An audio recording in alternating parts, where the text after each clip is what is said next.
Hey, so I am pretty tired, so the quality of this video is going to be really down, but I've been thinking about it all day, and I really want to make a video. I'm making this video today to talk about a topic that I find is really hot for a lot of people who transition at this point is, how or when they knew, and a lot of people right off the bat, I knew, at a very young age and stuff like that. I really didn't. I every time I've told this story, it's been a variation on the same kind of idea of that, like, the way I was raised, I wasn't, given two options. I could either play with a Barbie or I could play outside with a football. I was given free reign to do whatever I want.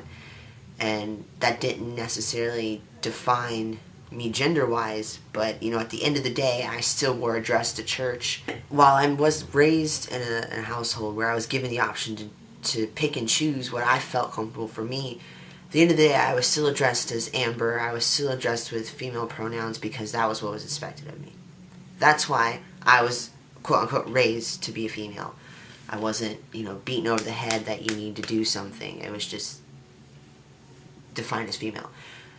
But given that background, I, again, had free reign to do what I felt comfortable for me, and that was to play with the boys and to dress in a certain fashion.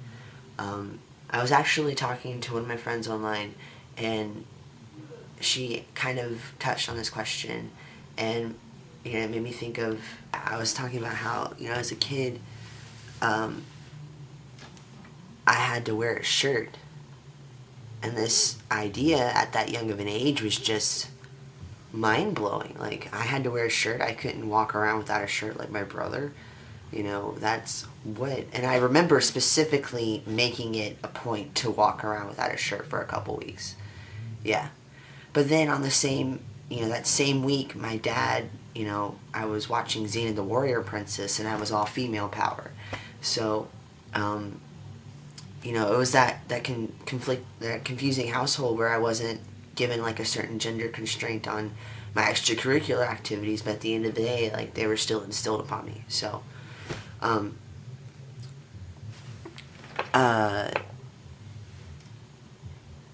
think, I did recognize at a young age that I was different from other people. I've never really had friends. I've never really been an open person.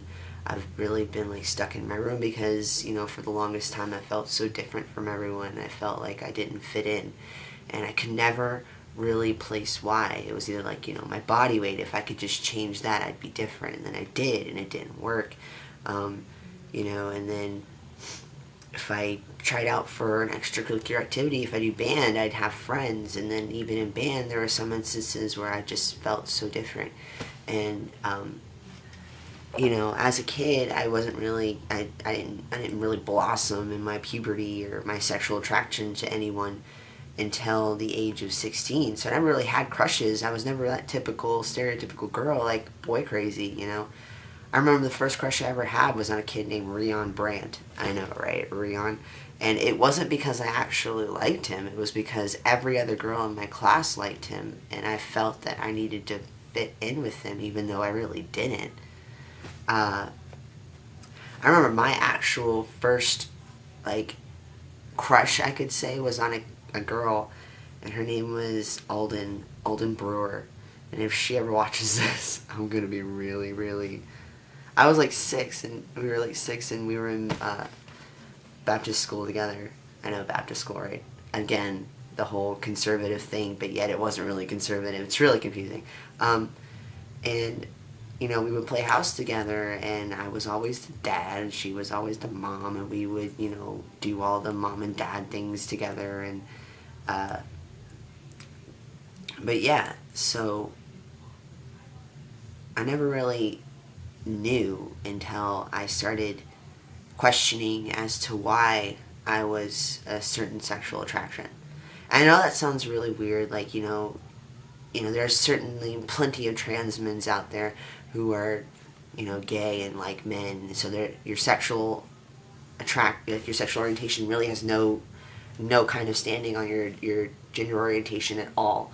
But for me, it kind of did. I was like, I knew I was different. Obviously, I wasn't like every other girl, and I wasn't like every other guy. And I felt so nervous trying to confront my mom that I wanted to wear boy clothes, and that I wanted to cut my hair short. But I knew it was something that I wanted, and I couldn't explain why. It was just I needed to do it. And once I figured out that I liked girls, I find again, another aspect of this story is that I didn't really know because I never had a label for it. A word has so much power, and I never knew the word lesbian until I went to high school and I found out that my friend was gay, and he was telling me about, all the gay community, because I didn't have internet till I was 18. So, yeah, right, I know. So I didn't have the inclination or the actual, time to go and research all this stuff, like, why am I different? No, it was, I didn't find out until I actually came out as a lesbian that I had these feelings, and it was different. The average lesbian's feelings for women weren't my feelings. I didn't feel like a lesbian. I felt like I was just attracted to females because that was just who I am. I was a straight male, but I didn't know that. Does that make sense? So, I was doing my thing, being gay and whatnot, and woo, lesbianism. And then I started really considering, what does that mean for me? What does that mean for my gender? When I thought of myself as Amber. I didn't want to use female pronouns. I didn't want to use male pronouns because I was raised with those female pronouns, and even though I wanted to completely throw them out the window, it didn't stop the fact that was who I had been for 15 years. I came out as lesbian at 15. So this whole idea of, like, do I want to be a man just popped up in my head, and it terrified me. Literally, like, I thought I couldn't sleep for about a week and a half because it's just like, whoa, why would I even think that? That's so wrong. It's so against who I am and my family, and if my family even knew I couldn't tell my mom, like, I thought about being a dude the other day. She'd be, whoa. Now I know it's different, but at the time, that's what I had thought. And it was just really, really inner turmoil. And what I told you of my background, my school life, I was already in a bunch of inner turmoil because I didn't fit in anywhere, and it wasn't because of, society's view towards me. It was I didn't understand what I was going through. I didn't have any resources to talk about. And then, on top of all that, I was having a bunch of issues with my dad. My dad was doing stupid things, and it was affecting the family, and so on top of not being able to talk to anyone about what I was feeling, I was having to be that emotional support for my sister, my brother, my mom. Well, we were all support for each other, but so on top of all that, I put all my issues on the backside, and that kind of like saved me a little bit. It kind of got my head out of that really dark place, and I was able to focus on an equally as dark place, but not dark within my life, if that makes sense. So I went through that with my family, and I moved in 2009 to Arizona to be with my partner at the time. Now that I was out of that family situation, it kind of brought all those thoughts back. I would think, one day out of a month, what if I want to be a boy? What would that mean? And then I'd get really depressed for a month, and then I'd just be, what? Throw it out the window. I can't even, I just squelch it down, can't even think about it. And then I'd go the next month and it'd be this happy-go-lucky person, putzing around, doing their job, providing for their mate, and, trying to establish his life in this completely foreign state that has nothing to do with Florida. I had no financial assistance. It was just me and her, and we were trying to work it out. Actually, backtrack. I talked to Ashley about, what it would be like if I were to be a man. Would she still be with me? And she said yes, but you could tell like it was hard for her to grasp too, because she didn't have an understanding of it either. We live in the same town out in Florida, and you know, we grew up in similar families, and she didn't have an understanding of it either. So it was like, you know, you're Amber. Why do you think you're different? You're just you. And that kind of hurt a little bit, you know, because I felt different. My entire life I felt different, and I wanted to communicate it to someone. And when I finally said it, it just kind of like, oh, psh, you're not, so don't worry about it. I knew she meant it lovingly, but it still was like, I still have no answers. I still have no outlet with which to speak or try to communicate through what I was feeling. So I didn't have a word for it. I didn't have transgender. I didn't find out about transgender, that T. I knew there was a T in there, but I didn't really understand what it meant. And I didn't really find out about it till about 2010. And then 2010 rolls around, and she joins a sorority, Gamma Rho Lambda, at Arizona State University.